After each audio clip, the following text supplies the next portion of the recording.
Pero antes de comenzar con eso, voy a hacer un comentario. Uno es con respecto a las faltas, chicos. No digo de la parte teórica, sino que de la parte práctica. Tienen que tener cuidado porque ustedes pueden quedar libres por faltar. Saben que son 2 inasistencias y nada más. Que uno tenga justificado la falta no significa que te la va a sacar, sino que justamente está justificada. Hay chicos que ya están en situación de complicada. Por ahí se puede entender la situación, pero ¿qué pasa? Nosotros estamos acá en el área de salud. Entonces, al estar en área de salud, es difícil que a nosotros nos puedan venir a engañar con cirugías que sean programables o cirugías de urgencia. Cuando es de urgencia es lógico y uno eso lo entiende y sabemos perfectamente. Eso, nada, no se dice nada, ¿sí? Pero por ahí hay cirugías que uno las puede programar o que ya sabe, o sea, como para ya por lo menos notificar o poder acomodarse con respecto de los prácticos, porque ustedes ya saben qué día no van a estar concretamente, ¿sí? Entonces, bueno, tengan mucho cuidado con eso, porque si no respetan el tema de las inasistencias, el porcentaje que ustedes tienen de obligatoriedad para estar en el práctico, y bueno, lamentablemente van a quedar libres. Y después otra cosa que voy a comentarles ahora, y bueno, se lo voy a hacer extensivo después a los profesores de los trabajos prácticos, el tema del uso del celular en el práctico. Vamos a empezar a restringirlo. No digo prohibido todavía, porque ya estamos finalizando este cuatrimestre o esta parte, pero sí vamos a ver si después lo sacamos directamente para cuando arranque el año que viene el otro grupo. ¿Sí? Ustedes van al práctico con el tema leído o a lo sumo llevan una copia o llevan apuntes de ustedes.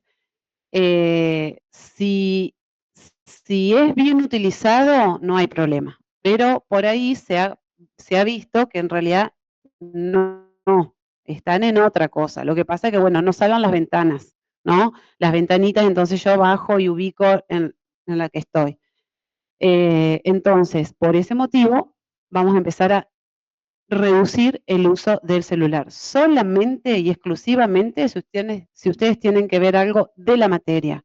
Si no, no, salvo que lo llamen, y bueno, uno va a tener que atender, por supuesto, pero no usar libremente el celular como para estar mirando redes o mensajitos o no, ¿sí? Así que bueno, vamos a empezar con eso también, para evitar distracciones y que ustedes estén en el tema donde tienen que estar, porque vinieron al práctico. Eh, ¿Alguien quiere hacer alguna pregunta? Esos eran los dos avisos que quería hacerles, que tengan cuidado con los prácticos, o sea, con la inasistencia a los prácticos. Son 2 inasistencias y nada más. Y la justificación justifica la falta, pero no significa que no se tenga esa falta. Lógicamente que esas justificaciones siempre van a tener, alguna va a tener más peso que otra. Bueno, nada más. Era eso lo que quería comentarles.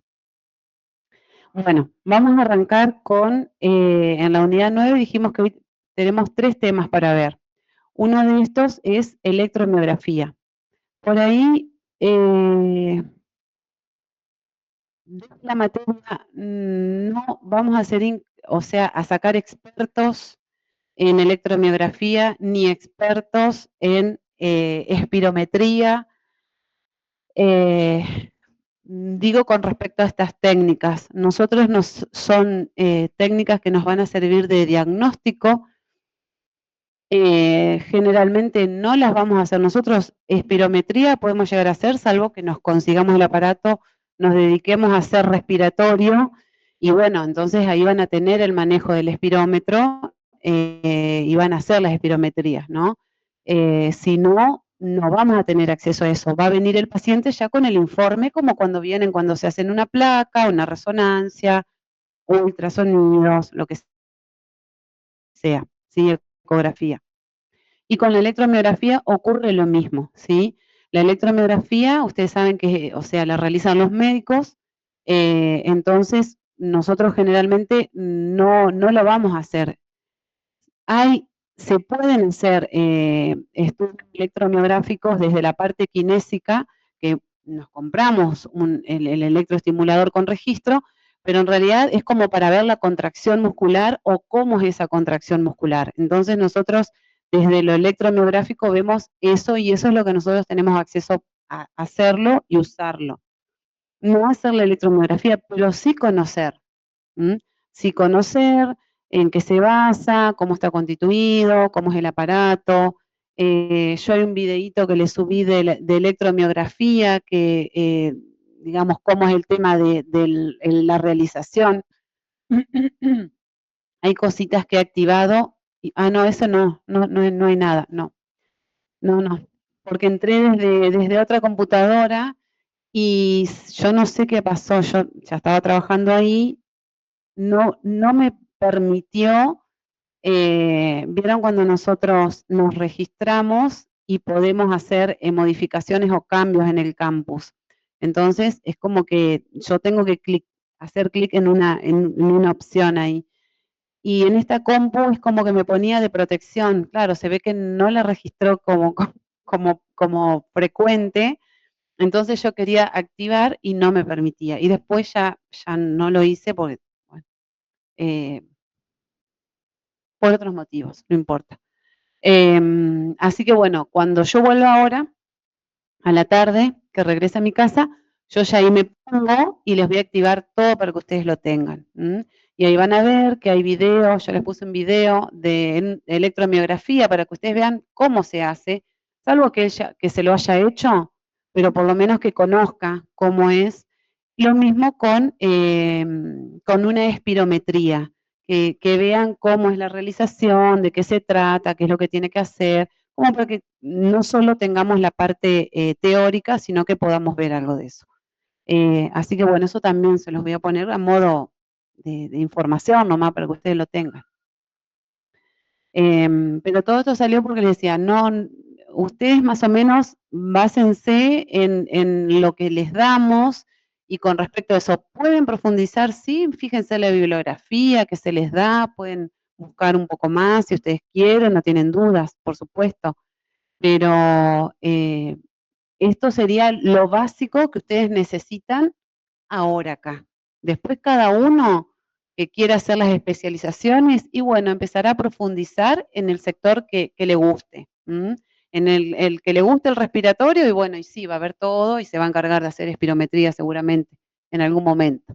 El tema de la electromiografía, ya les digo que no vamos a tener acceso a hacerlo, sí de poder comprarnos algún aparatito, como por ejemplo bioneuromodulación, que justamente es para ver, vos pones los electrodos y le pedís al paciente que haga la contracción y nosotros podemos ver en el monitor de la consola, podemos ver cómo contrae. Hay algunos que tienen para hacer impresión, así vieron como el, el, el, el postnet este de Mercado Pago que te larga un tiquecito, bueno, así lo mismo larga esa consolita.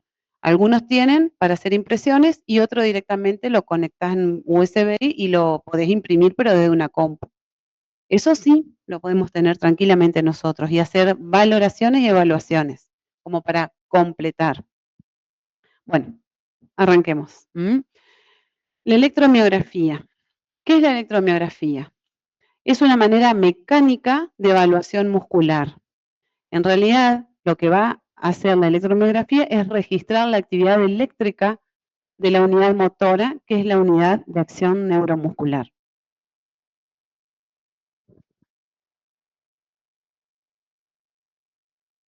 Yo tengo un tema con esto. Ahí está. Ahí apareció. Cada neurona motora que sale de la médula se ramifica en las proximidades del músculo e inerva diversas fibras musculares. Una neurona motora y todas las fibras musculares por ellas inervadas constituye lo que es la unidad motora. La electromiografía estudia la conducción nerviosa, la velocidad que los nervios envían impulsos al músculo.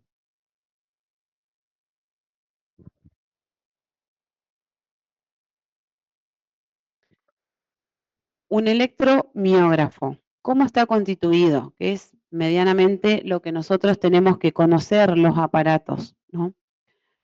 Tenemos electrodos de superficie o de agujas, un amplificador, osciloscopio para control visual, altoparlante para control sonoro, un dispositivo de registro y los elementos necesarios para la estimulación de troncos nerviosos.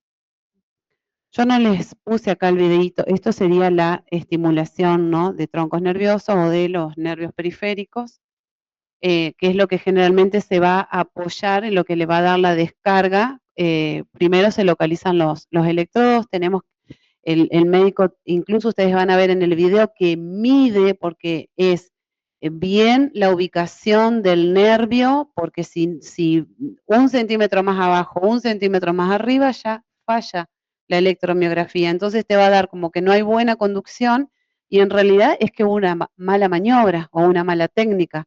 Entonces tiene que ser todo muy controlado. Y ustedes van a ver en el video que se hace mediciones concretas como para ir viendo dónde localizar el nervio que está haciendo la evaluación, sea mediano, porque sí, les puse de miembro superior, mediano o radial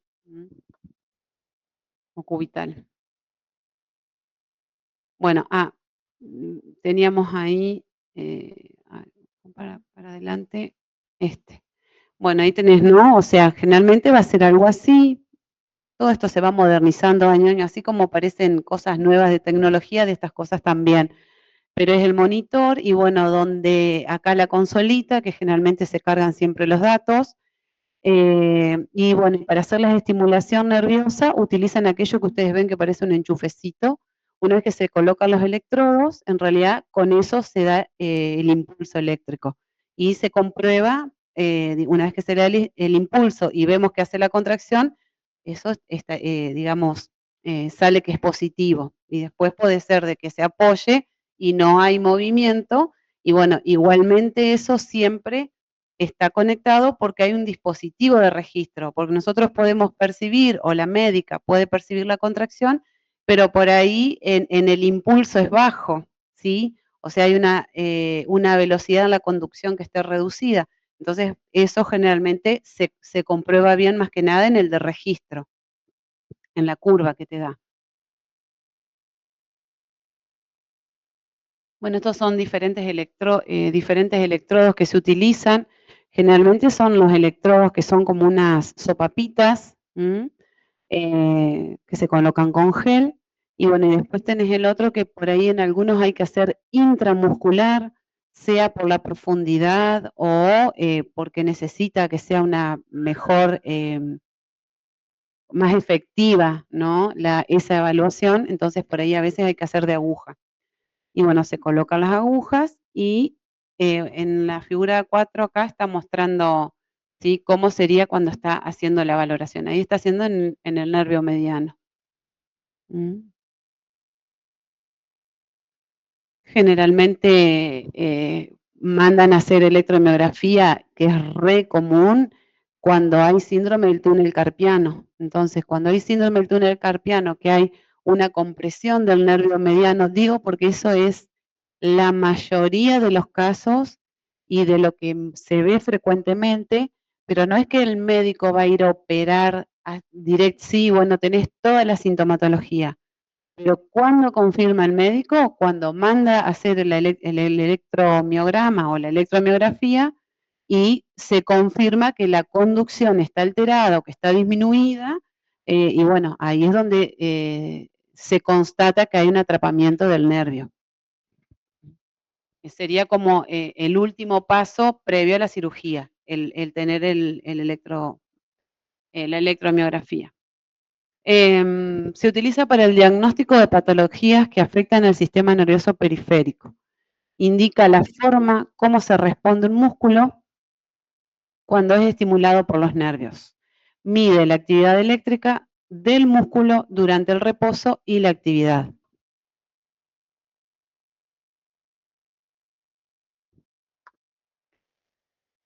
¿Cuándo se indica hacer una electromiografía? Bueno, el paciente va a tener síntomas de debilidad o disminución de la fuerza, pacientes que tienen dolor intenso e irradiado y que no calma con la kinesiología convencional que se le realiza o médica, enfermedades neuromusculares como ser atrofia, debilidad muscular, dolor, síntomas sensitivos. Ahí está indicado.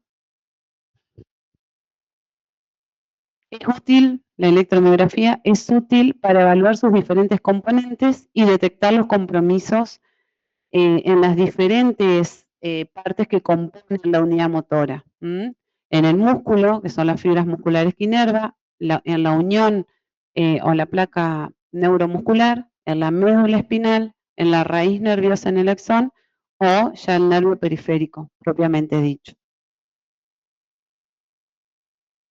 O sea que no solamente la electromiografía va a detectar que hay una disminución de la velocidad de la conducción, sino que también puede detectar, de acuerdo a lo que se encuentre, dónde está localizada esa lesión, si es en la placa, si es en el axón, si es ¿sí? En la parte más de núcleo, médula.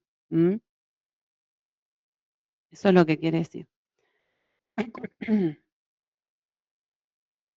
Bien. En el caso de enfermedades de la célula del asta anterior, y bueno, nos vamos a encontrar con poliomielitis, o sea, por ahí sale que la alteración es en la célula del asta anterior, y bueno, cualquiera de estas, hay más chicos, puse algunas como para que nosotros tengamos de referencia de qué se trata. Poliomielitis, ELA, que es enfermedad lateral amiotrófica, o enfermedad de la neurona motora, atrofia espinomuscular progresiva, mielopatías como la siringomielia, tumores intramedulares. En el caso de si hay una alteración en la unión neuromuscular, el tipo de enfermedad más frecuente es la miastenia grave, que es de la más común y se ve. Trastornos de la neurona motora superior, esclerosis múltiple.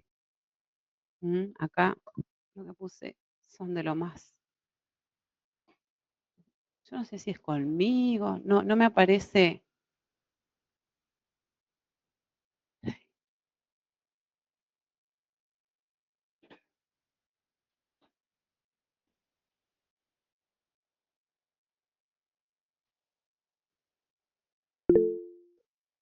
No va conmigo. Le toco en otro lado.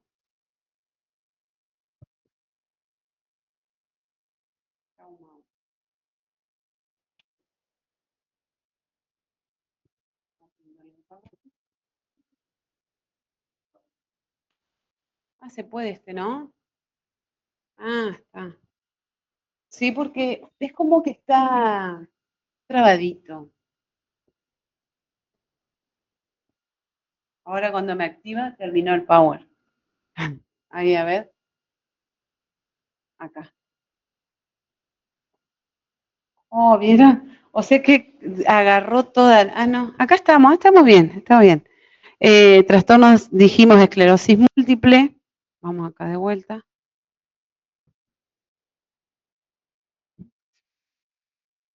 Ahí está, sí.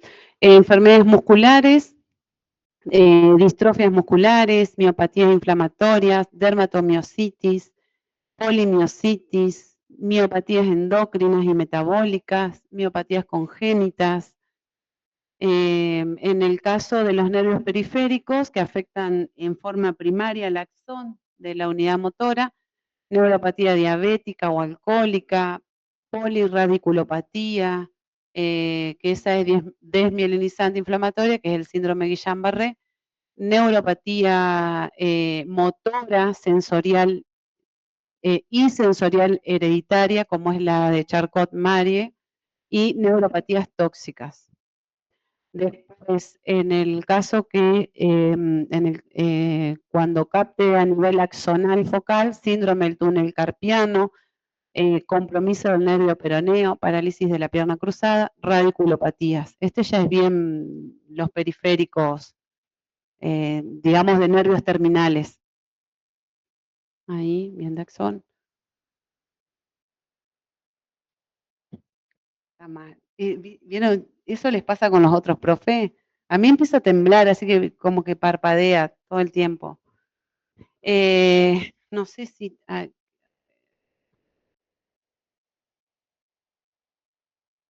está. Ay, ahí apareció el cursor. Está. Bueno. Bueno, y esto acá es la clasificación de Sedon, que son las lesiones traumáticas de los nervios. Por ahí, bueno, elegí esta acá porque generalmente a veces el médico lo que manda es neuropraxia o axonotmesis o neurootmesis, te dice. Entonces, incluso cuando escriban los informes. Y vos, lógicamente, vos tenés que saber de qué se trata. Pero va a ser lo único que van a escribir. O tuvo una axonotmesis, o es una neuropraxia, o es una neurootmesis. Y bueno, de esta clasificación es lo que nosotros más o menos tenemos que conocer esto, de qué se trata. La neuropraxia está puesta desde lo más leve a lo más grave. Desde lo que sería una lesión por una compresión, por decir, a veces la gente grande o señoras suelen usar los cancanes o las mediecitas que se lo ponen a la altura de la cabecita del peroné. ¿Vieron que hay como una depresión?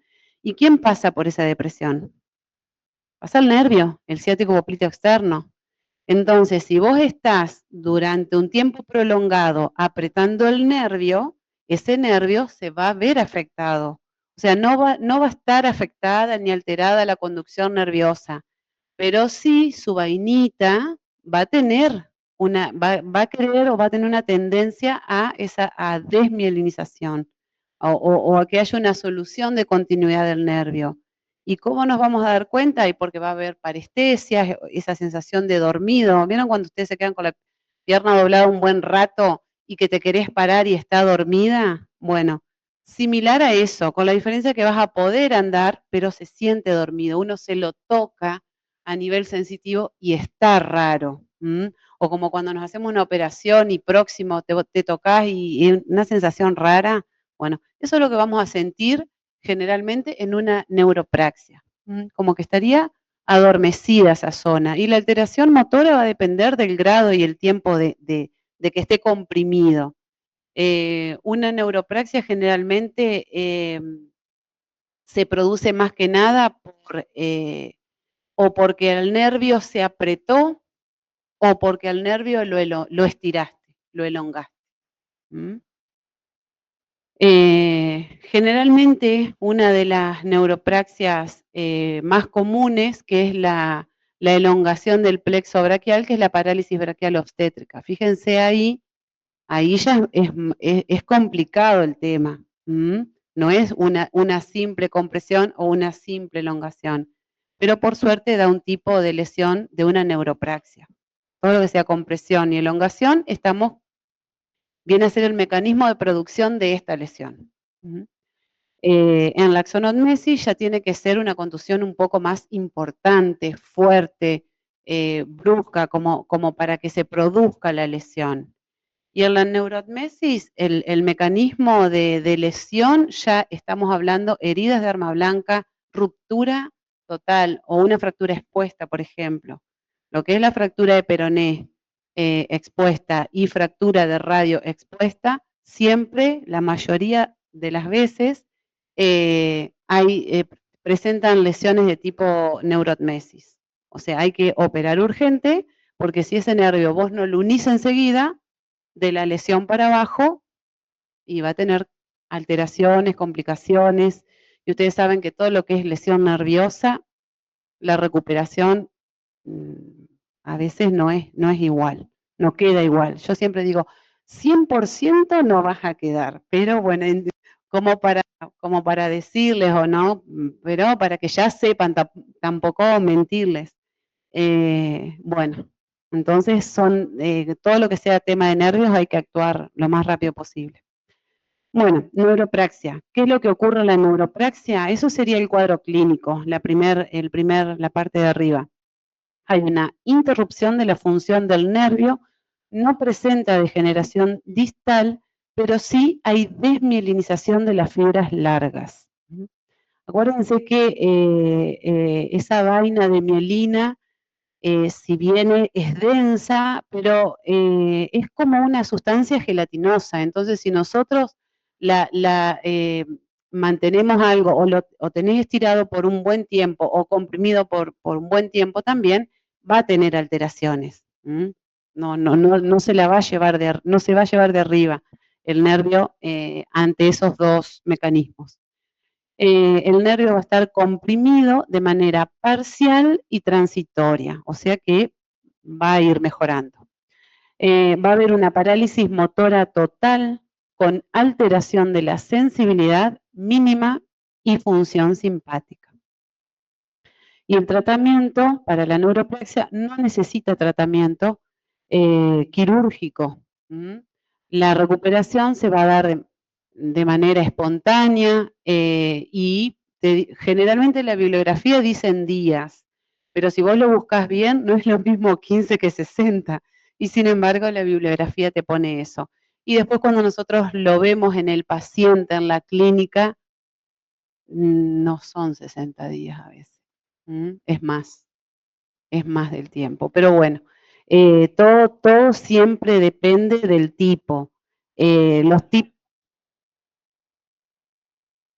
si es reposo es médico, o sea, medicamentoso, y de parte de kinesiología se hace movilización de la zona, hay que empezar a activar todo eso, buscar amplitudes, no te vas a poner a hacer demasiadas evaluaciones musculares, pero sí tratar de lograr arcos de movimientos completos, que se contraiga el músculo de ese sector, eso sí. Y bueno, todo depende también de con quién estés trabajando. Si es con niños, a partir del juego, empezar, trabajar con pelotas, o sea, manera de estimular, ¿sí? Y en los adultos sí, ya pedís contracciones concretas de musculatura, como para empezar a activar eso, ¿sí? Que ayude a la recuperación. Después tenemos lo que es la axonotmesis. Hay una interrupción del axón con degeneración periférica de este y de la vaina de mielina. Hay degeneración waleriana. No hay neuroma, la continuidad del nervio está respetada y la vaina de Schwann también está respetada. Acá, ¿qué quiere decir que no hay neuroma? Y después al lado yo les puse, ¿qué es un neuroma? En realidad el neuroma es como un tumorcito de células nerviosas, que se forma porque, claro, proliferan para recuperar el nervio y se organizan mal porque se ubican donde no tienen que recuperar y eso después no se va a desintegrar. Entonces te queda como un tumorcito de células nerviosas, que es una masa de tejido conectivo y de células de Schwann que se produce luego de la solución de continuidad del nervio. Claro, quiere regenerar esa parte del nervio y por ahí no lo hace de manera ordenada y se forma esa tumoración, que se llama neuroma. Entonces, ¿por qué hace la aclaración de la axonotmesis de neuroma? Porque la axonotmesis, si vos la comparás al principio con la neurotmesis una vez que ya está, bueno, o en vías de reparación o que es muy reciente, tiene características que parecería ser una neurotmesis, pero a veces la diferencia de eso, de la presencia de esa tumoración, es lo que te hace concretamente decir, no, es una neurotmesis, no es una axonotmesis, porque la axonotmesis no tiene, ¿se entiende? Por eso es que dice, no hay neuroma. En el cuadro clínico, el paciente, ¿qué es lo que va a tener? Una parálisis total, motora y sensitiva, con participación de la función simpática y la conducción nerviosa interrumpida por debajo de la lesión. Hay atrofia muscular progresiva. Entonces acá se empieza a notar, ¿no? La lesión que ocurrió. Va a perder fuerza, vamos a mirar, van a estar hipotónicos esos músculos. La axonotmesis, la intervención tampoco es quirúrgica, o sea, no necesita de una intervención quirúrgica, va a evolucionar de manera espontánea y va a ser de manera, digamos, no es que va a recuperar todo junto, sino que empieza por partes. Primero recupera la parte motora, después recupera la parte sensitiva y después va a recuperar la parte simpática, en el caso de la axonotmesis. Y la neurotmesis, tenemos ya una interrupción total del nervio con formación de neuroma proximal y glioma distal. Glioma distal también son de células gliales, o sea, de los mismos elementos con que está constituido el nervio. Hay neuroma y en el cuadro clínico va a haber una parálisis motora y sensitiva total. Se acompaña de trastornos simpáticos. Hay interrupción de la conducción nerviosa distal, hay atrofia muscular progresiva y acá la intervención es quirúrgica sí o sí, no hay manera. Bueno, esos son los 3 tipos de lesiones que puede detectar y que nosotros vamos a poder visualizar con la electromiografía también. Ya les digo, a veces los médicos en los informes, aparte de dar todo el informe, de mostrar todo cómo es la conducción y mostrar toda la curva, generalmente van a aparecer estos términos que para ustedes después ya tienen que ser frecuentes, conocidos. Bueno. Acá estaríamos con uno de los temas. ¿Sí? ¿Se entendió? Tengo que salir para... Ahí está. 2. Vamos acá, que este era el 1, no importa, porque no afecta.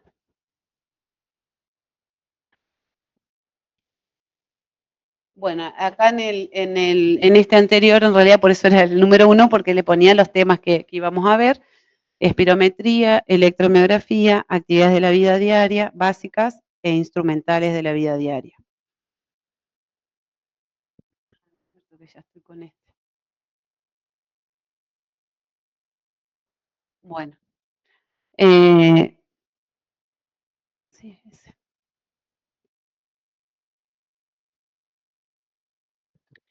Bueno, para hablar de espirometría, necesariamente vamos a tener que introducirnos un poquitito en mecánica respiratoria y hacer un poco de recuerdo de lo que vimos en fisiología un poquitito, como para poder entender y analizar, comprender lo que se quiere evaluar con este estudio diagnóstico. La mecánica respiratoria, ¿se acuerdan que era respiratoria o ventilatoria? Es el proceso mediante el cual el aire entra y sale a los pulmones, impulsado por la acción de los músculos respiratorios y las propiedades elásticas de la cavidad torácica y de los pulmones. Consta de 4 grandes aspectos que son: 1 es la ventilación pulmonar. Ay, allá no se ve. Nadie me dijo nada allá del otro lado. Dejar de presentar. ¿Se ve, chicos? Sí, profe, se ve bien. Ah. pero que quedó pequeño aquello. A ver si no hago macana, ahí. Ahí está. Ahora sí. Había quedado chiquita la ventana. Bueno, ahora sí. No. Ventilación pulmonar, entrada y salida de aire. ¿Qué es esto? Es el gas, ¿sí? O sea, el aire transportado desde la atmósfera hasta los alvéolos pulmonares y al revés, de los alvéolos a la atmósfera. Entonces, es lo que nosotros conocemos como inspiración y expiración.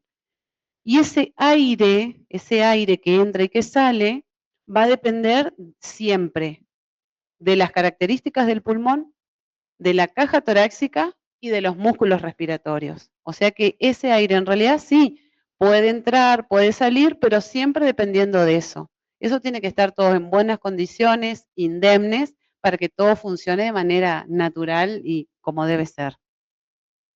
También dentro de la mecánica respiratoria, otro de los aspectos que no es solo inspiración y expiración, sino que también sabemos que es el flujo sanguíneo y la perfusión, difusión de gases entre los alvéolos y la sangre y la regulación de la ventilación. O sea, para que se produzca la mecánica respiratoria, estos aspectos se tienen que dar.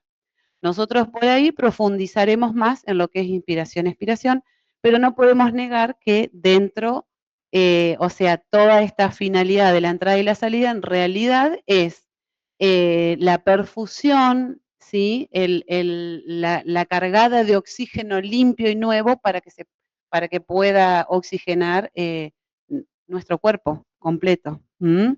Entonces, tenemos que tener presente esos 4 aspectos. Vamos a hacer más hincapié a lo que es el estudio. Pero, ¿eh? No sé qué le pasa. ¿Por qué se hace el loco? Anda, de ratos no anda. Si no, a ver, ahí vamos a pasar este otro. Si no, fíjate si anda, si no le mandamos dedito nomás. Bueno, acá en la mecánica tenemos, dijimos, inspiración, expiración. El músculo principal de la inspiración, el diafragma, cuando se contrae lleva el contenido abdominal hacia abajo y hacia adelante, se contrae la cúpula, desciende al centro frénico, aumenta su volumen, que es la presión alveolar, que está negativa, en relación a la atmosférica, y se ensancha la parrilla costal. O sea, por esa diferencia de presiones, el aire ingresa a los pulmones, ¿sí? Sería lo que viene a ser ese flujo inspiratorio. Los músculos intercostales externos también se van a contraer, porque nosotros sabemos que son principales, al igual que el diafragma, aumentando los diámetros antero-posterior y lateral del tórax, con la diferencia que el diafragma se ensancha los 3 diámetros, el vertical, el transversal y el antero-posterior, por sí solo. Y bueno, accesorios también tienen que ver, principalmente, por eso les puse más, escalenos, más, ECOM. Son los que más van a estar ayudando de los accesorios, los principales. La expiración es la relajación de los músculos inspiratorios y las propiedades elásticas del parénquima pulmonar, que van a provocar el retorno pasivo a la posición inicial. Y por ello ahí aparece lo que es ese flujo expiratorio. La presión de las vías aéreas debe ser positiva para que se produzca la salida. ¿Mm? Eso es lo que viene a ser lo que es mecánica respiratoria. No solo la contracción muscular, sino también la diferencia de presiones, tanto para el ingreso como para el egreso. Sabiendo que la expiración es un mecanismo pasivo, pero bueno, cuando tiende a ser forzado, ahí es donde va a dar participación muscular a lo que ustedes ya saben, que son abdominales o intercostales internos. Ahí está. Bien. Esto es como para que, no había otra, no, sí, la 3 antes.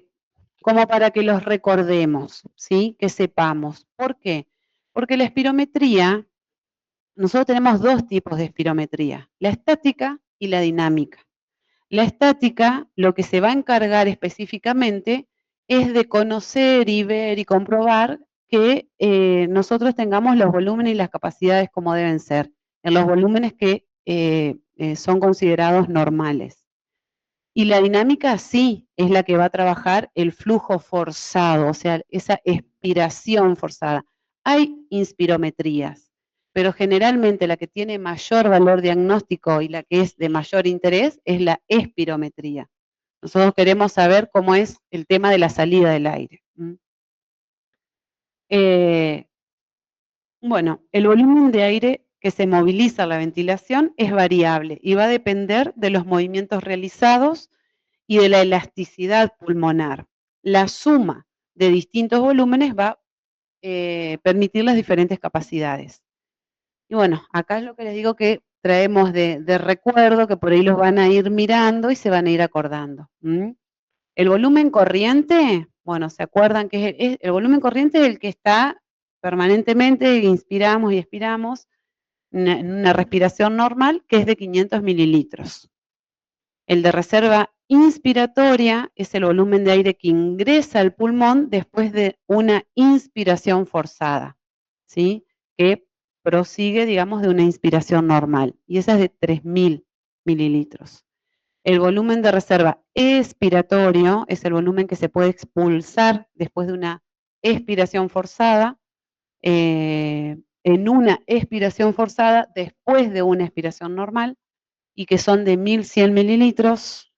Volumen residual, el residual es el que queda en los pulmones, el que permanece en los pulmones y no se puede eliminar nada, es el que está, son 1200 mililitros.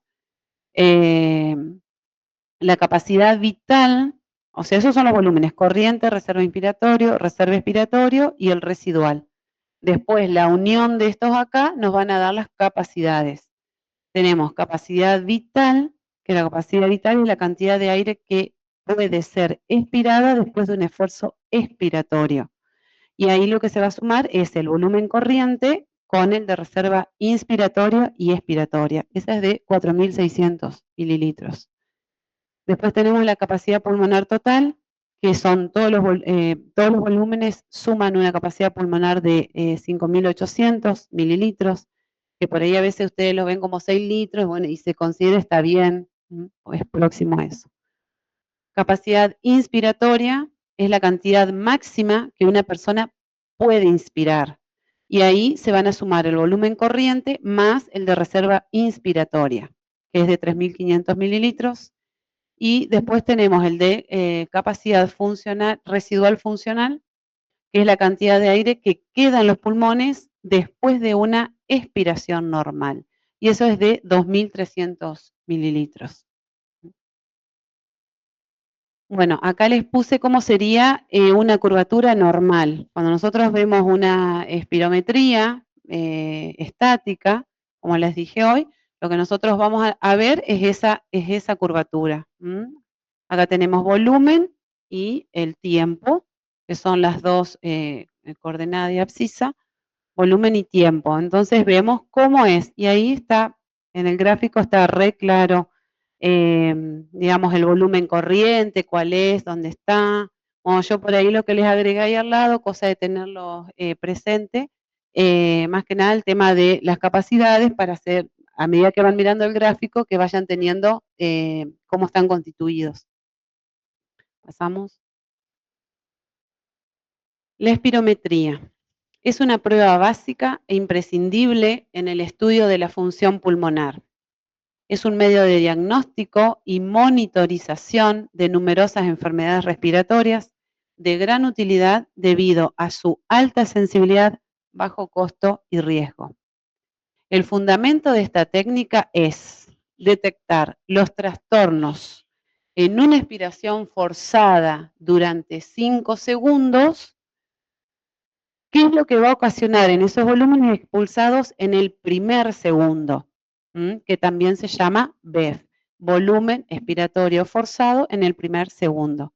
Entonces, eso es lo que hace la espirometría. Si a nosotros nos preguntan qué es la espirometría o para qué sirve, en realidad es en una espirometría que debe durar 5 segundos, 6 segundos, 5, según la bibliografía, lo que nosotros vamos a ver cómo está es ese, el BEF, es el volumen expirado en el primer segundo.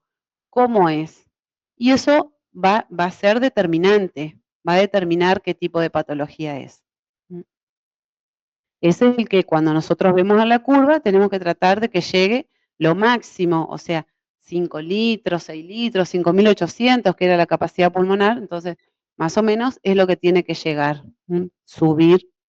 Por ahí vamos a encontrar 4 o 5 litros en las curvaturas. El volumen final o la capacidad vital y la relación porcentual entre estos nos va a dar como referencia lo que es el índice de Tifenó. Este índice de Tifenó es eso, es la relación entre el BEF sub 1 y la capacidad vital forzada por 100, que generalmente 75%, es más de 75%. Si ustedes encuentran bibliografía de 80, está bien, ¿sí? Por ahí algunos mencionan 80, 75, 80. Esa es la relación normal del índice de Tifenó, que son estos dos valores que generalmente en una espirometría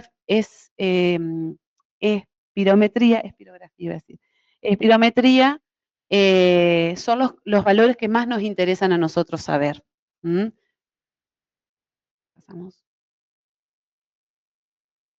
Hay dos tipos de espirometría, la simple y la forzada.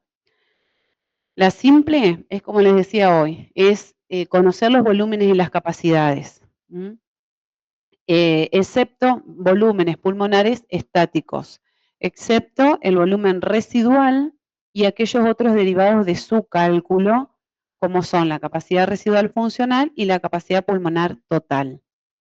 La forzada va a medir los volúmenes pulmonares y dinámicos, y va a proporcionar información de mayor relevancia desde el punto de vista clínico. O sea que nosotros, si tenemos que hacer una valoración, casi que no vamos a hacerlo estático, nos vamos a ir directamente a esto, porque es la que sirve para la clínica. Nosotros hacemos o mandamos a hacer o el paciente va porque tiene una insuficiencia respiratoria. Lo más común, lo más frecuente va a ser por eso. Hay alguna alteración, o hay alguna alteración pulmonar, o hay alguna alteración de los músculos respiratorios. ¿Se acuerda lo que hoy decíamos de qué iba a depender ese ingreso y ese egreso del aire? Entonces, nos va a servir siempre, va a ser de mayor información la forzada.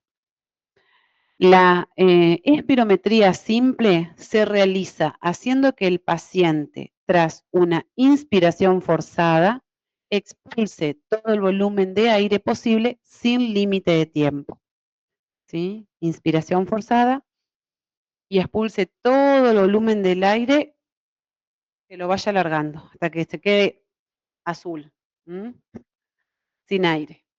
Sabemos que no porque nos queda el corriente, ese va el que se va a quedar. Y en el caso de la forzada, se realiza pidiendo al paciente que expulse todo el aire contenido en los pulmones en el menor tiempo posible. ¿Sí? ¿Notan la diferencia? Uno, vos haces la inspiración, ¿sí? Y le dejás al paciente que lo largue como si vos haces, y larga.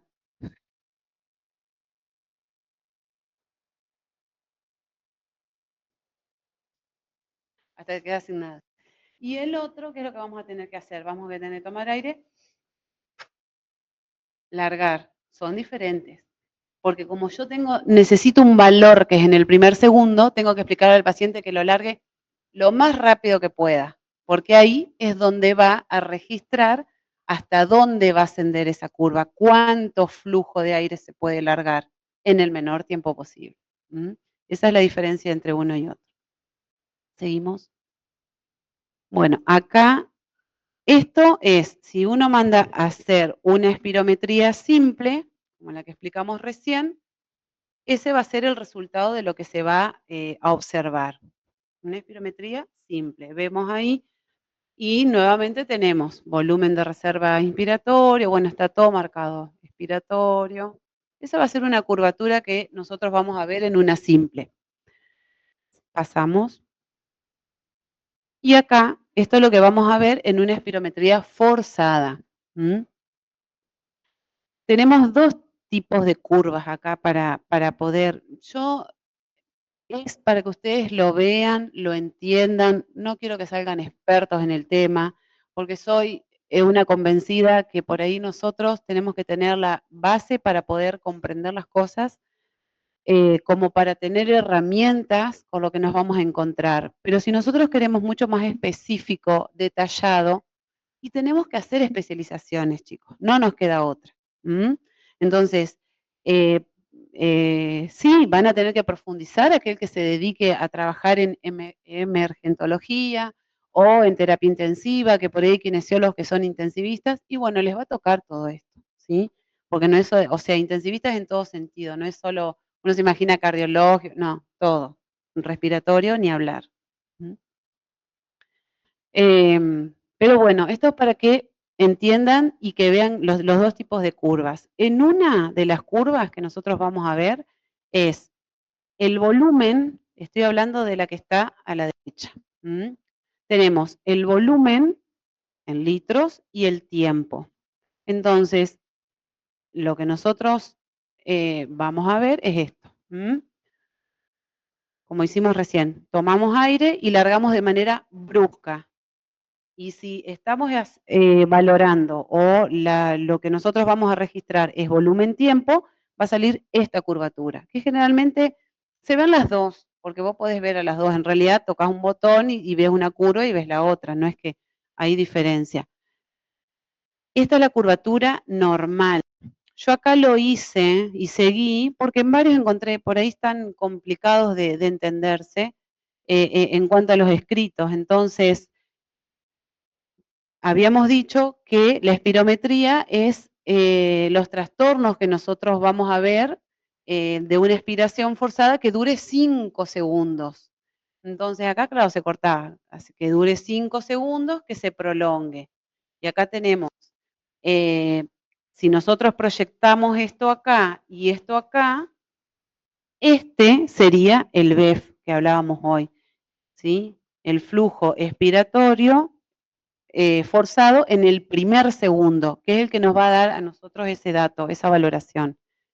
Y a su vez, acá en esta curvatura, que si se completa acá, generalmente lo que a nosotros nos va a importar es el flujo medio forzado. El flujo medio forzado es el flujo que va a estar entre el 25%, más o menos, y el 75% de la curva. Eso es en realidad ese flujo medio forzado, es una medida de flujo, ¿sí? Y lo que nos va a estar dando orientación de cómo está son las pequeñas vías aéreas. Nos va a estar dando información de eso, de cómo están. De esa forma es una curvatura normal. Acá tenemos volumen expiratorio forzado en el primer segundo, que está marcado ahí. Después el forzado, que sería el flujo medio forzado, que es lo que yo les decía, que es más o menos en este trayecto de la curva, que es de toda la curva, lo que nos sirve a nosotros entre el 25 y el 75%, que nos da valoración. La capacidad vital, la capacidad pulmonar total, es hasta donde puede llegar. La capacidad vital también se va a dar en la prolongación de la curva. Eso también tiene que ver. Por ejemplo, en los casos de una patología que sea obstructiva, los EPOC, ¿qué es lo que va a pasar acá? Esta curva en realidad va a ser mucho más plana. No puede llegar a los 3 litros o proyectarse un poquitito más como debería ser, o 4 litros, sino que es una curva que es muy bajita, por decir, llega acá a 2 litros, y de acá empieza a ascender. O sea, puede completar la capacidad vital, pero no tiene la fuerza y la potencia para alargar el aire de rápido y subir a la curvatura normal, ¿se entiende? Entonces, por ahí nosotros nos vamos a encontrar, esto sería una curva normal, y una curva de POC vendría acá y sigue hasta allá arriba, ¿sí? En restrictivo también van a ser bajas, nunca llegan a la altura normal, ¿sí? No van a llegar.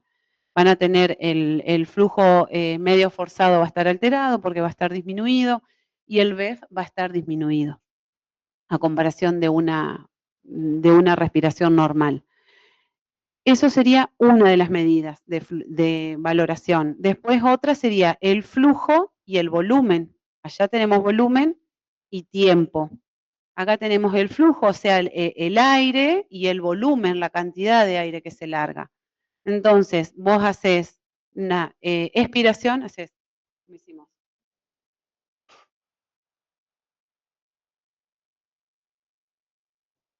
¿se entiende? Vos largas el aire, es lo que a nosotros nos sirve, esta parte es la que tenemos todos datos. Acá fíjense también que en volumen y flujo yo les dije dónde estaba constituido ese 25-75%, acá en la de flujo se los marca, ¿no?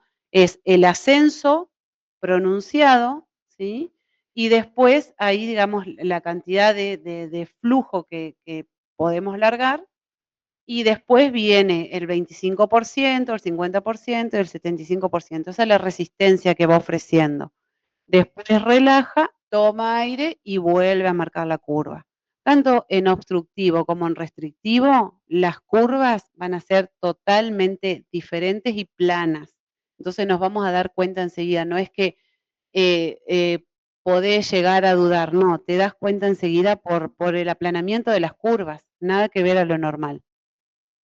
Hacemos otra más. Eh, tipos de espirómetros.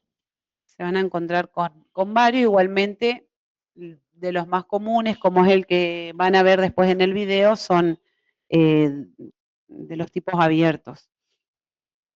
Tenemos espirómetros de volumen, que van a medir volumen, y espirómetros con sensor de flujo. Los espirómetros de volumen son los que miden la cantidad de aire que entra y sale de los pulmones. Son de tipo cerrado, son de los más antiguos. Este tipo de espirómetros generalmente no los van a ver, no es de lo que se ve. Sí se los sigue utilizando en aquellos lugares donde se dedican exclusivamente a, a trabajar, digamos, de la parte respiratoria, por decir laboratorios, ¿no? De espirometría. Ahí solamente siguen estos espirómetros, si no generalmente ya no se ven, lo que se ve es todo lo abierto. Aparte porque son fáciles de limpiar, la mayoría son descartables, las boquillas vienen exclusivamente para cada paciente, vos lo vas a hacer y esa boquillita se tira, es todo más descartable, es diferente. Estos acá son cerrados y por ahí son armatostes, como venían antes, todo grande y cerrado, complicado de limpiar. Bueno, y hay diferentes tipos de campana, de pistón, de fuelle, eso es como para que sepan, ¿sí? No dejarlo así colgado que, que para la clínica cotidiana y están en desuso, para no decirlo así, sino mencionarlo. Son espirómetros, el primero es un espirómetro de agua, hay una campana situada en un recipiente con agua, y ahí lo que va a hacer es cuando ingresa el aire y egresa, hace la medición del volumen, o sea, qué cantidad de aire ingresó principalmente. De pistón, que son espirómetros secos, utiliza un pistón que se desplaza en la salida y en la entrada del aire. Eso es lo que va a ir midiendo el flujo, el volumen. Después están los de fuelle, que es un fuelle que se expande y se contrae al exhalar el aire y registra el movimiento. Uno hace la expiración y bueno, y eso se expande, se comprime como si fuese un acordeón que está dentro de un recipiente y eso es lo que va captando el volumen de ingreso y egreso. Todos estos dan registro escrito. Entonces, porque si no es muy difícil, ¿cómo haces? Solo con el registro escrito. Las curvas siempre, generalmente son todas las mismas. Después tenemos los de con sensor de flujo, que son los que miden la velocidad con la que sale y entra el aire a los pulmones, es decir, el flujo de aire. Tenemos que son tipo abierto, el aire pasa por el sensor y no se almacena como ocurre en el anterior. Presentan un microprocesador que va a medir el flujo y va a calcular el volumen. Por el flujo que mida ya le sale el cálculo del volumen. Y como para hacer las espirometrías se necesitan varios datos registrar en el aparato, como ser el sexo, la talla, el peso. Entonces, vos registrás si sos, bueno, femenino o masculino, y se basa en registros estándares. Entonces, trata de calcular, de acuerdo al flujo del aire que sale, medir el volumen de acuerdo a esos estándares que ya están programados en el aparato. Después hay que esperar un ratito hasta que te larga el registro. Bueno, sirven para realizar espirometrías simples y forzadas, miden curvas, flujo, volumen y volumen, tiempo o flujo, tiempo. Los tipos, esas son las dos curvas que vimos anteriormente. Los tipos de los con sensor de flujo tenemos los neumotacógrafos, esos son de los más comunes, miden la diferencia de presión al pasar el aire por una resistencia, transformando el flujo turbulento en laminar. Entonces, en ese traspaso del aire es donde va a tomar el registro del flujo y en base al flujo le va a calcular el volumen por datos que ya tiene cargado. Después hay otros que son de turbina o rotámeros. El aire penetra a través de una turbina que hace girar unas aspas y esas aspas están conectadas a ese microprocesador que hablábamos antes y va a ser el que va a transformar la señal de flujo y volumen.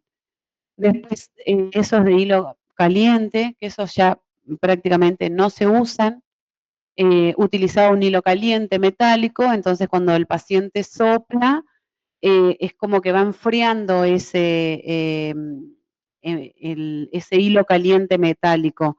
Pero ¿qué pasa? A su vez, ese hilo metálico permanece, ¿no?, caliente. Entonces, en esa diferencia de que está caliente y entra el aire frío, hace la medición del flujo para calcular también el volumen. Pero ese prácticamente que no se usa.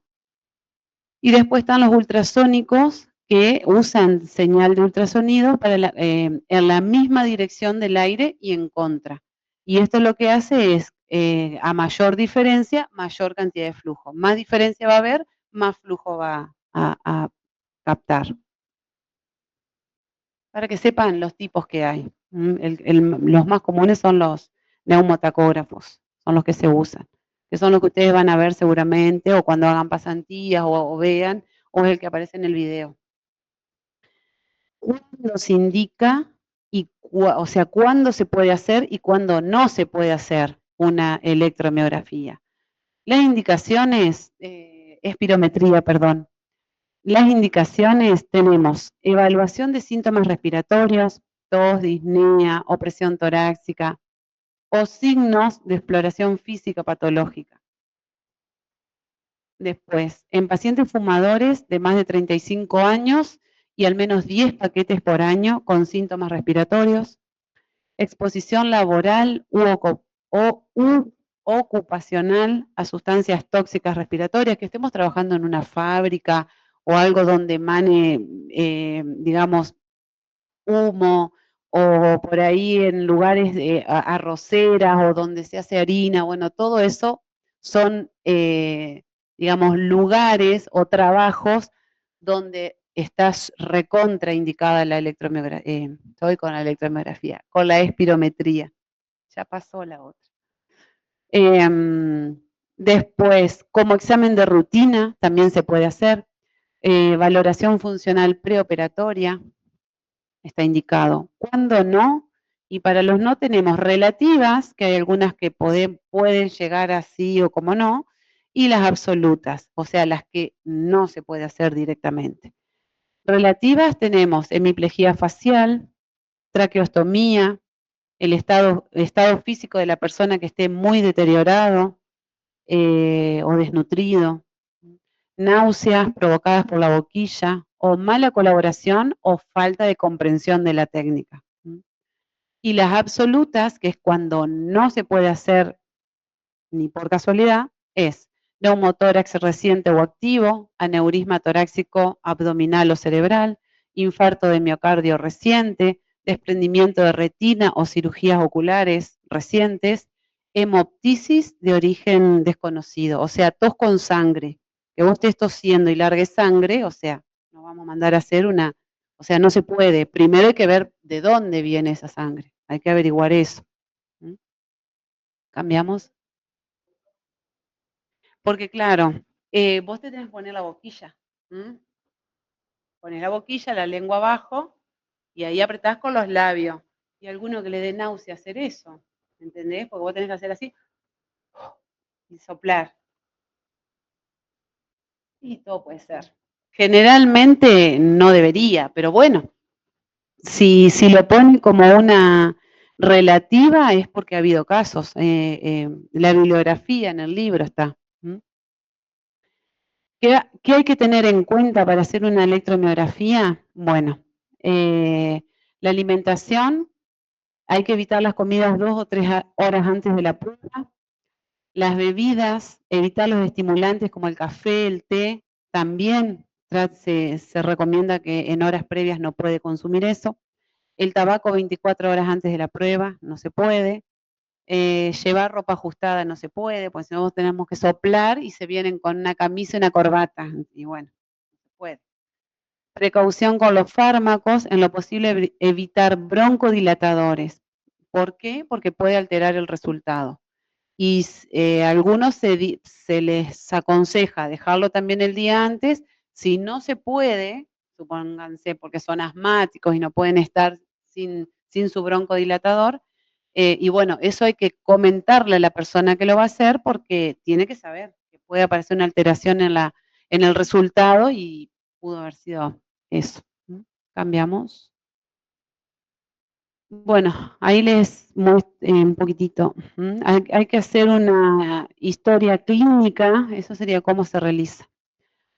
Hacer una breve historia clínica, más que nada para ver si hay presencia de enfermedades infecciosas transmisibles, sexo, fecha, eso se registra en el espirómetro o neumotacógrafo. Fecha de nacimiento, altura. Si no sabe, se lo mide ahí en el momento. El paciente va a estar sentado y relajado, al menos por 5 minutos, y una vez que pasó ese periodo, recién ahí se le pide para hacer la espirometría. Se colocan unas pinzas nasales, como está ya en el gráfico, tapando los orificios nasales. Se le pide una inspiración máxima, la boquilla en la boca apretada por los labios, y de forma enérgica, tiene que soplar fuerte y rápido sin pausa durante 6 segundos. Es complicado el tema de la espirometría, porque 3 tenés que hacer seguro como para sacar de esas 3 cuál fue la mejor. Pero ¿qué pasa? Hasta 8 veces se puede repetir. Entonces vos imaginate, 8 veces, ya la última, las 6, 7 ya salen mal. O sea que quédate con las 3, 4 primeras y con eso ya que saquen la información.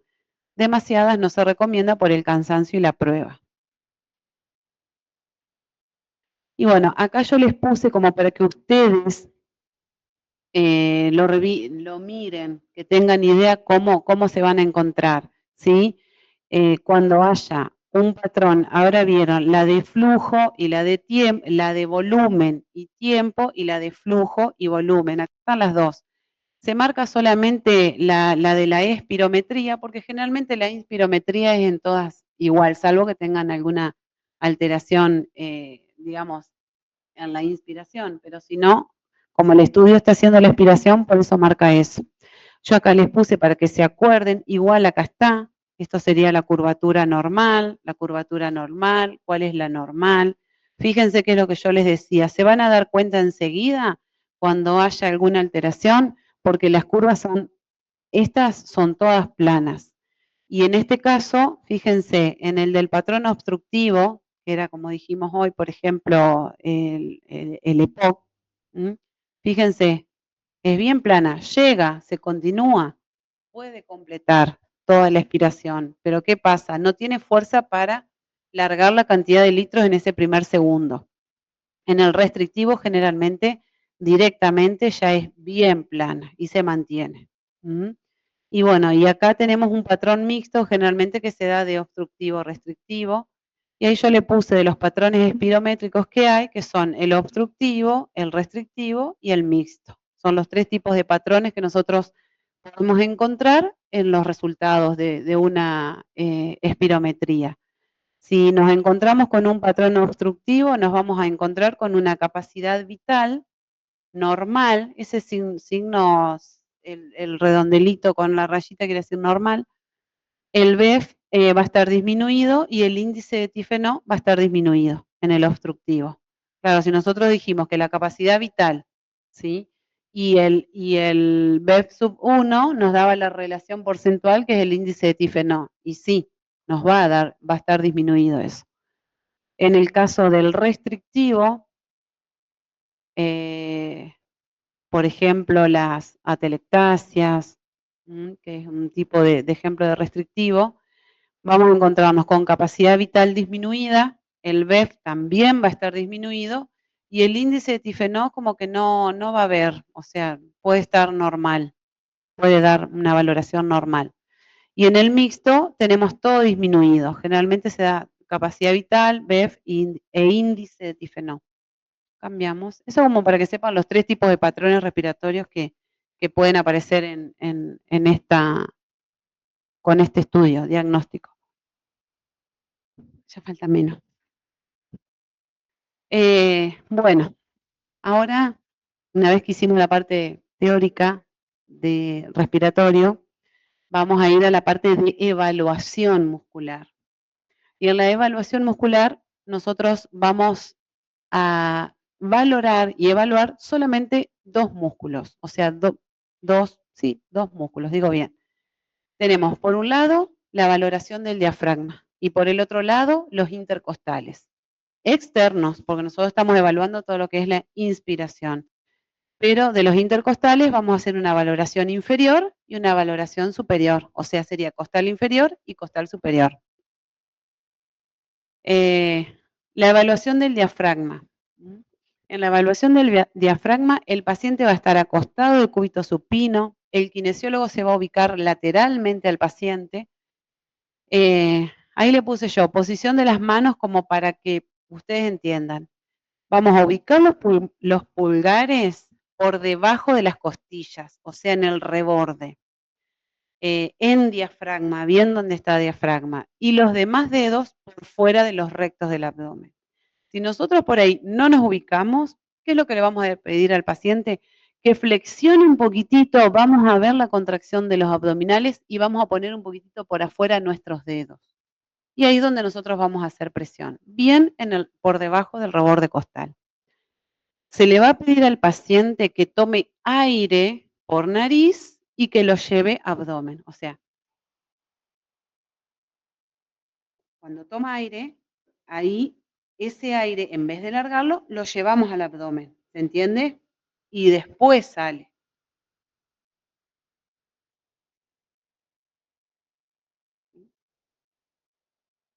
Si no se ubica el paciente, por ahí a veces es necesario que nosotros le pongamos la mano encima para hacer, para dónde tiene que llevar el aire.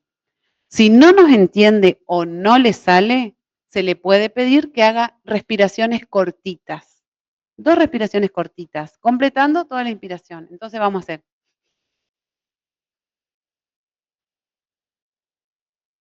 ¿Sí?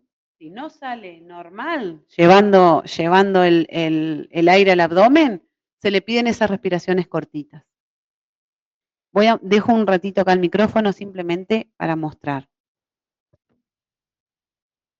Tenemos el paciente, como está ahí, nosotros nos vamos a ubicar lateralmente en la camilla, ahí está para este lado, tratamos de ubicar el reborde costal, no nos ubicamos, necesito dónde ubicar los deditos, los pulgares, le decimos que flexione, se eleve un poquito la cabeza, vemos la contracción de los abdominales y ahí un poquito por fuera, pero siempre por debajo del reborde costal, ubicamos los pulgares. Los dedos, es una posición en tan incómoda, porque yo, por ejemplo, hago esto. Ahí, de esta manera. Ubicamos el pulgar y los dedos para. Y ahí le vamos a pedir al paciente que tome aire profundo y que lo lleve al abdomen. Y largo. Esto lo vamos a hacer 5, 6, 7, pudiendo llegar hasta 10 repeticiones. Los deditos para el costado. Acá toda la información que nosotros tenemos que sacar de los patrones, de los parámetros de evaluación del diafragma, lo vamos a percibir principalmente, más que nada, pulgares. Y bueno, el fondo hace la expansión. Para el momento que nosotros vamos a evaluar el diafragma, van a ser 3 parámetros los que vamos a tener en cuenta. ¿Sí? Uno es la consistencia. ¿Cómo lo vamos a sentir la consistencia? Es cuando este paciente ingresa al aire, ¿sí? Y hace una inspiración, o entrecortada, vamos a percibir un golpeteo sobre los pulgares. Es la contracción del músculo. Entonces, con eso nosotros vamos a ver la consistencia. Y la expulsión de los dedos también, o sea, si lo levantas, si quiere mover los dedos. Y la expansión del tórax, vamos a ver cómo se expande lateralmente. Entonces tenemos 3 parámetros para hacer la evaluación en este momento. Expulsión de los dedos, consistencia, que es la consistencia del músculo, que es lo que vamos a percibir al palparlo, y la expansión del tórax, o sea, cómo se expande en este caso lateralmente el tórax. Una parte inferior.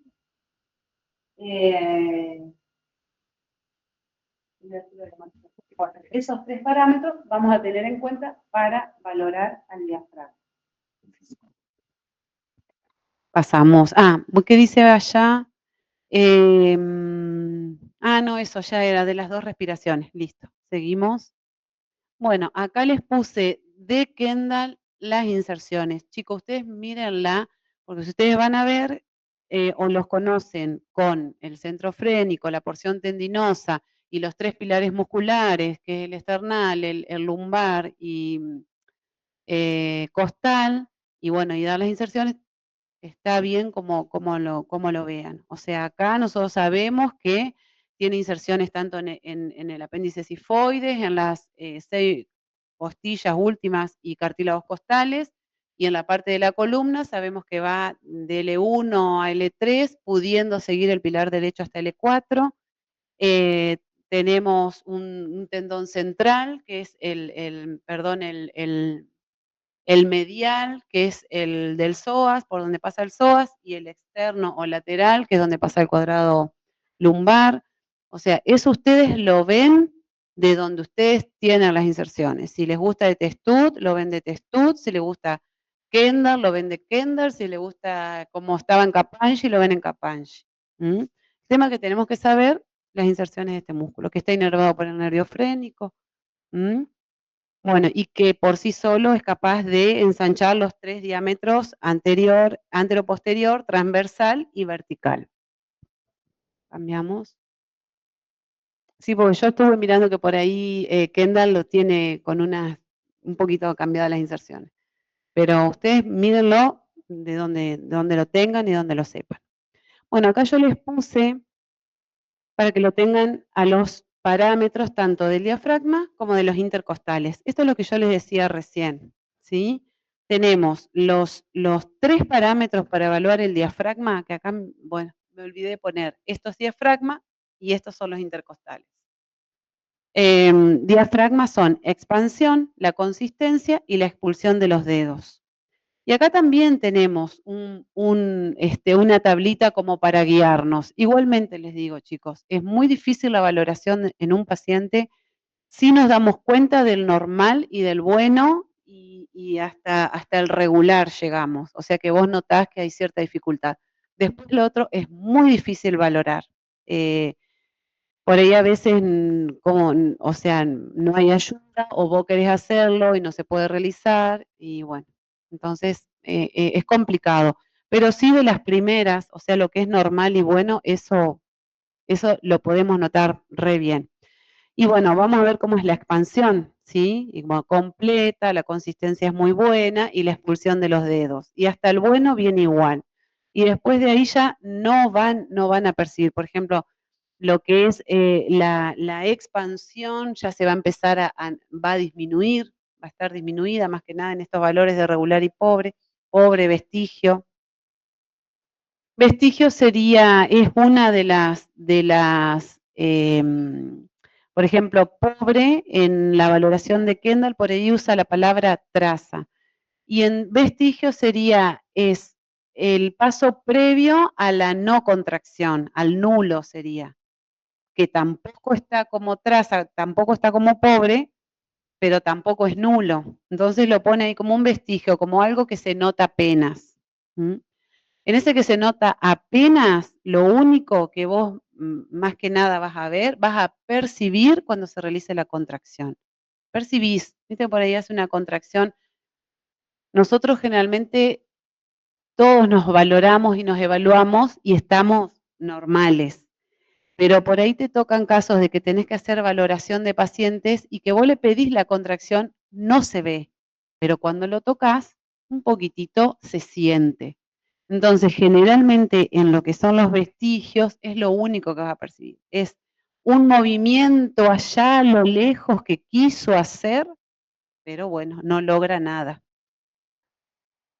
Sí, débil contracción.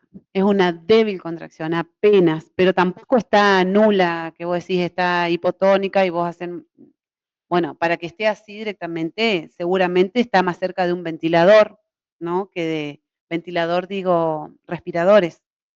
Están más cerca de eso. Cuanto más abajo están de esta tabla, más cerca de un ventilador. Ventilador se dice, pero para que ustedes me entiendan, son los respiradores artificiales. Y después tenemos para intercostales, ¿nos va a dar para el último tema? Intercostales tenemos, bueno, valoración también tenemos lo mismo. Tenemos 4 parámetros para evaluar intercostales. Ensanchamiento del espacio intercostal o la expansión del tórax, también pueden encontrarla. Posición de las costillas, la consistencia y la expulsión de los dedos. Y acá nuevamente lo mismo, normal y bueno, van a ver que está más o menos que puede seguir en la tabla y después en cierta manera van a tener ciertas dificultades. Con respecto a esto se refiere total, es si expande o no, ¿sí? Cómo se ensancha.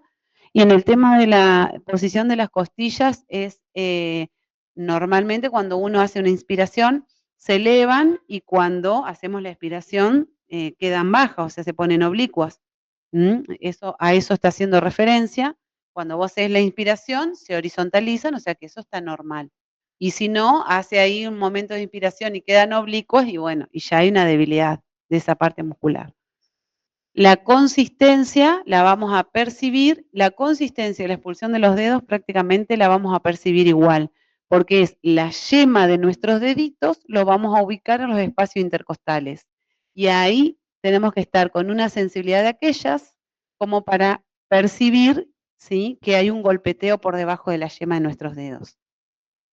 Principalmente índice mayor y anular. El meñique sí lo vamos a ubicar cuando estemos lateral, para las costillas bajas. Bueno, pasamos.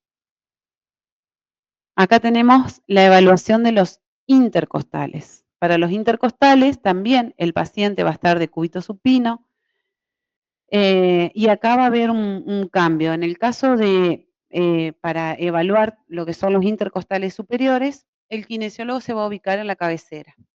Y para evaluar los intercostales inferiores, el kinesiólogo se va a ubicar lateral al paciente. Lateral al paciente de cualquier lado, del que tenga dominancia, no importa, derecho o izquierdo. En eso no, lo que sí tenemos que hacer que para evaluar la parte superior va a ir en la cabecera.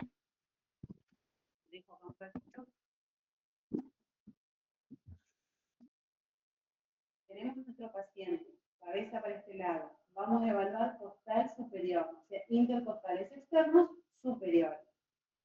La posición del paciente va a ser esa, o puede tener los brazos al costado, mientras no molesta en la técnica, es un distinto, arriba o abajo.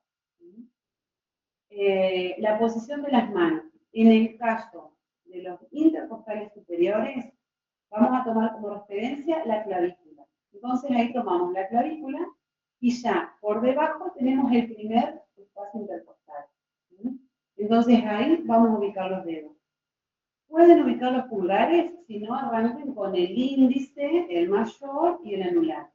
El mayor van a buscar el segundo espacio intercostal y el anular buscan el siguiente espacio intercostal. En el caso que evalúen chicas, lo más probable es que usen 3 dedos. Cuanto más mama tenga la chica, menos deditos vamos a poder usar. Y igual, en el caso de los varones, pueden poner el quinto, pero van a ver, son los 3 primeros dedos los que van a hacer más funcionales. Y más que nada por la percepción. ¿Qué es lo que se le va a pedir también? El tema de la respiración va a ser diferente. Para evaluar los superiores, se le va a pedir al paciente que haga NIP nasal. ¿Qué es eso? Que haga NIP nasal. Bien.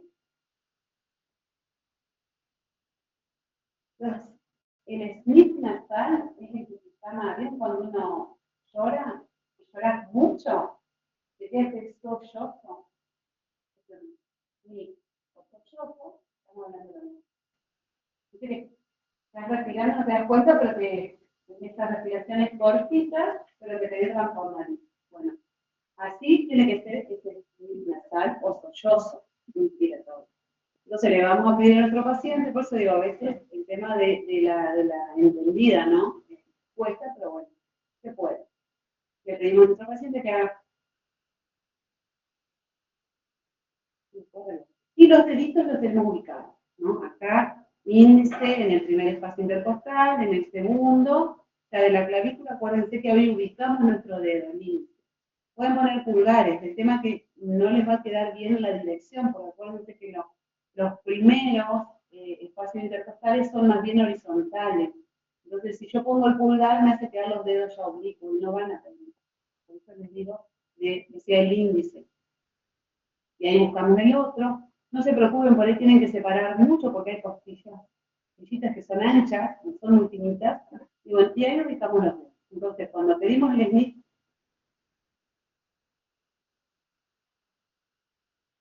nosotros ahí hacemos un poquito de presión cuando se hace la inspiración, como para poder percibir esa consistencia, esa expulsión de los dedos, y a su vez mirando la prueba, porque el ensanchamiento de los espacios intercostales yo lo voy a ver, porque los deditos de cada inspiración y expiración van a hacer esa tendencia.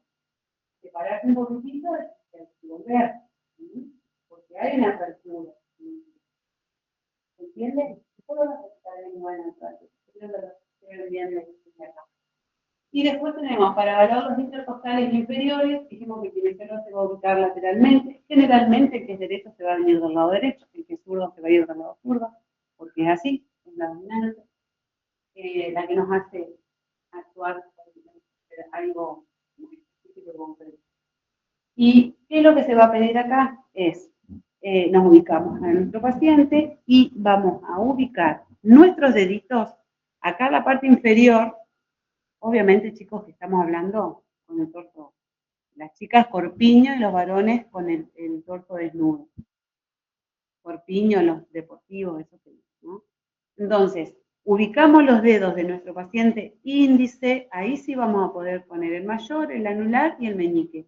Ubicamos los espacios, porque acá nos da la oblicuidad de las costillas y de la de nuestros dedos. Entonces, ubicamos en la parrilla costal de nuestro paciente los deditos. También se van a encontrar que por ahí están muy separados con las costillas, no hay problema, en los espacios. Una vez que yo lo tengo posicionado las manos, le vamos a pedir al paciente jadeos por boca. Lo mismo que hizo en la inspiración en sollozos, lo tiene que hacer ahora por la boca. Y largo. Y largo. ¿Sí? Largamos normal. En esa inspiración hacemos lo mismo que se hizo para evaluar el diafragma y lo que se hizo para evaluar los intercostales.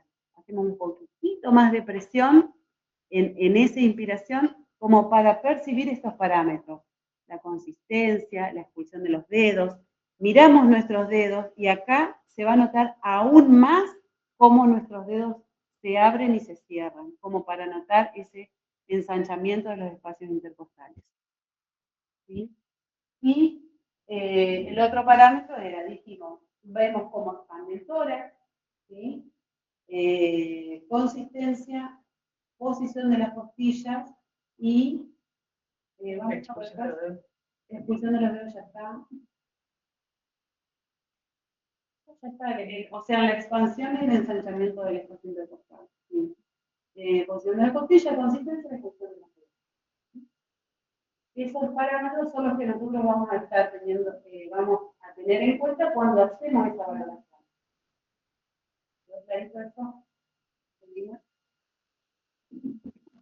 ¿Ya entendieron del otro lado? Aunque fue medio, bueno, como les había puesto del diafragma, pobrecitos intercostales, no lo podíamos dejar solos, entonces teníamos que agregarlo. Así que bueno, ahí les puse, está hermosa, esa se ve bien, buena inserción superior, inferior, inervación y la función de los intercostales. Seguimos, a modo de, nosotros vamos a valorar solo los externos. Bueno, vamos a ver a qué llegamos o no sé. Les quiero, aunque sea, pegar un pantallazo y después este módulo, que es un paper, chicos, porque de lo que es actividades de la vida diaria, prácticamente hay muy poco. Libros, bibliografía, casi que no encontrás.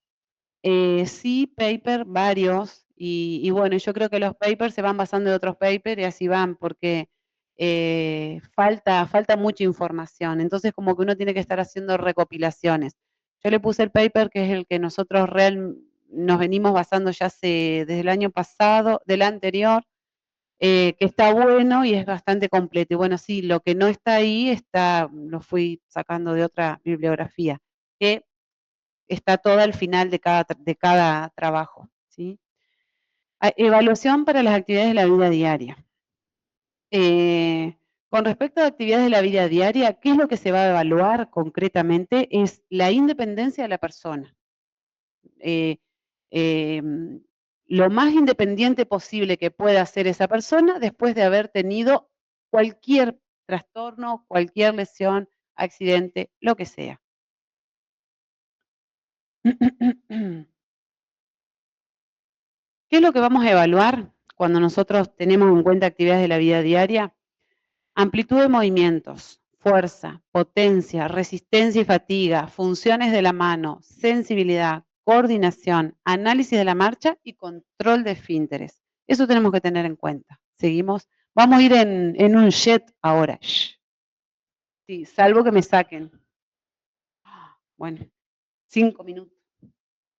Se debe realizar actividades de movilidad, posiciones de la cama, traslados, movilidad en silla de rueda y ambulación. Cualquier actividad se analiza y se descompone en ejercicios simples y se realizan para aumentar su capacidad hasta que la pueda realizar de manera completa. Al principio con dispositivos de ayuda o asistencia para ir después largándose y hacerlo por sus propios medios. ¿Y qué es lo que vamos a tener en cuenta siempre en actividades de la vida diaria? Es higiene, alimentación, vestido, ambulación y la movilidad en la cama. Que eso, bueno, ayuda, posición, girar, sentarse, las barandas o trapecio para el caso que lo necesite. Hasta el perro se quiere ir, hasta el perro se va. Se van. Yo parezco el del Titanic, ¿viste? El cura que está rezando y están, bueno, acá nadie me va a querer dar la mano, se van a ir todos. Hasta lo último. Hasta que me eche. Evaluación funcional del adulto mayor. Tenemos evaluación funcional, actividades básicas de la vida diaria, actividades instrumentales de la vida diaria y marcha y equilibrio. Eso es lo que se ve en este apartado. Wanda, rápido. Sí, Wanda, pasa.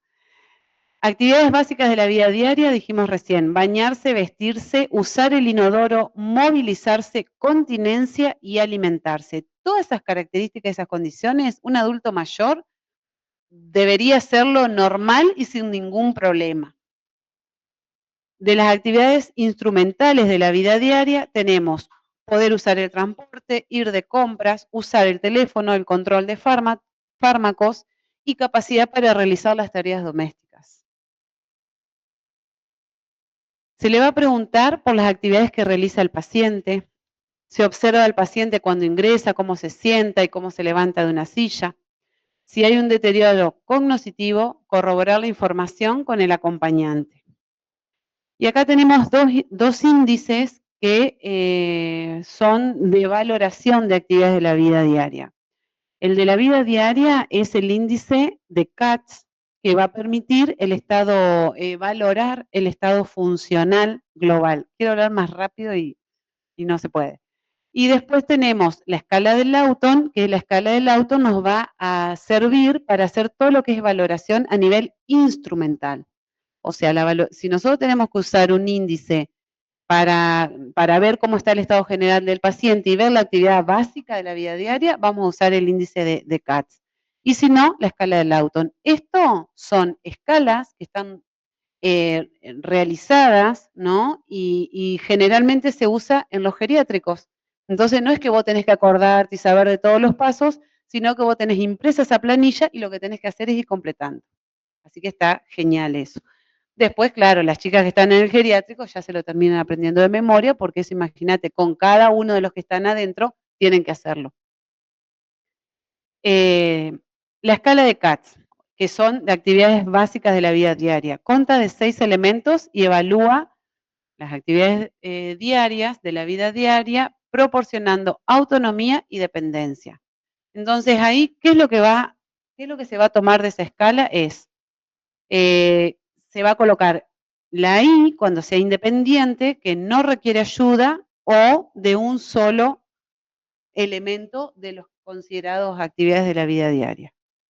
El intermedio, que significa que requiere ayuda para realizar más de uno de los puntos analizados.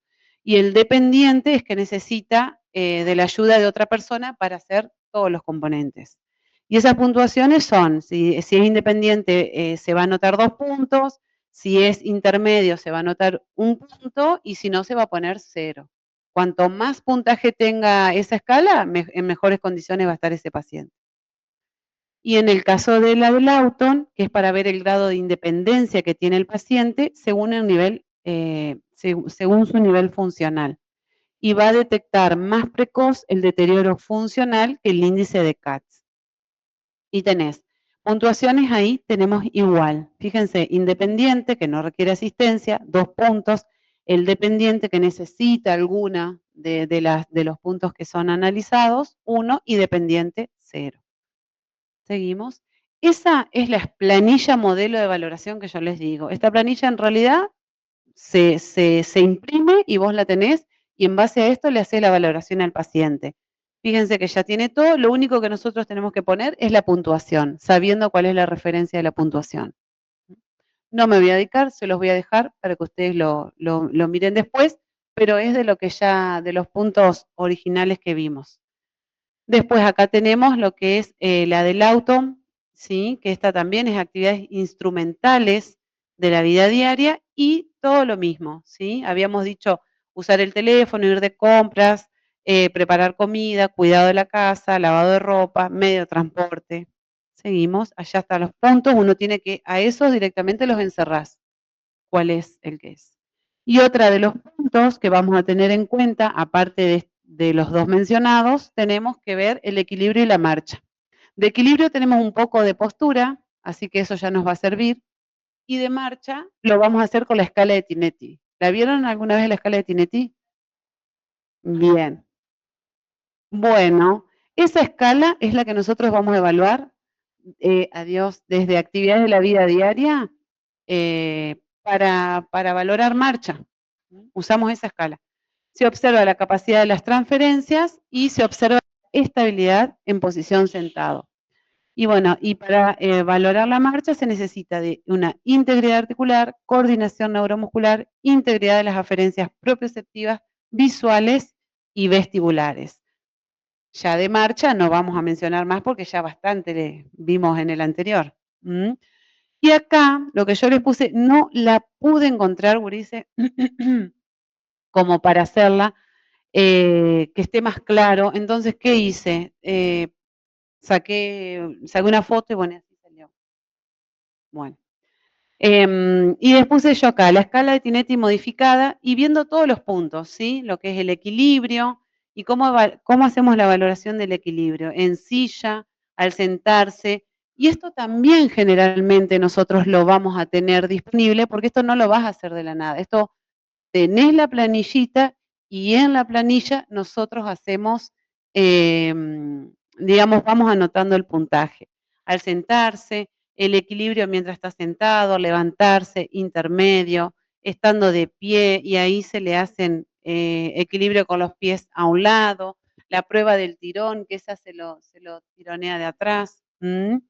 Pierna izquierda de apoyo, posición semitandem, tandem, cuando se agacha, cuando se pone en puntas de pies. Esto está bueno, se valora todo esto. Generalmente este último módulo es como un lugar exclusivo para trabajar en un geriátrico. Para tener en cuenta todos esos puntos. Vieron que hoy estuvimos viendo diferentes puntos. Si nos vamos a trabajar en la parte motora, o nos vamos a la parte respiratoria, o nos vamos a geriatría y nos dedicamos a hacer este tipo de cosas. ¿Seguimos? Bueno, acá es un poquitito explicando, ¿no? En qué consta, y bueno, ahí inicio de la marcha, trayectoria, si pierde el paso, caminar sobre obstáculos. ¿Seguimos? Y estamos. Ah. Bueno, eso último, como para que le peguen una leída ahí remarcada de los puntos, ¿sí? Principales. La semana que viene es la última clase, evaluación en pediatría. Y ya terminamos. Sí, hoy no llegué porque me pasó esto con la compu, que no registraba que yo quería activar el mosaico entero, entonces nunca me lo aceptó. Chicos, adiós, los que están del otro lado.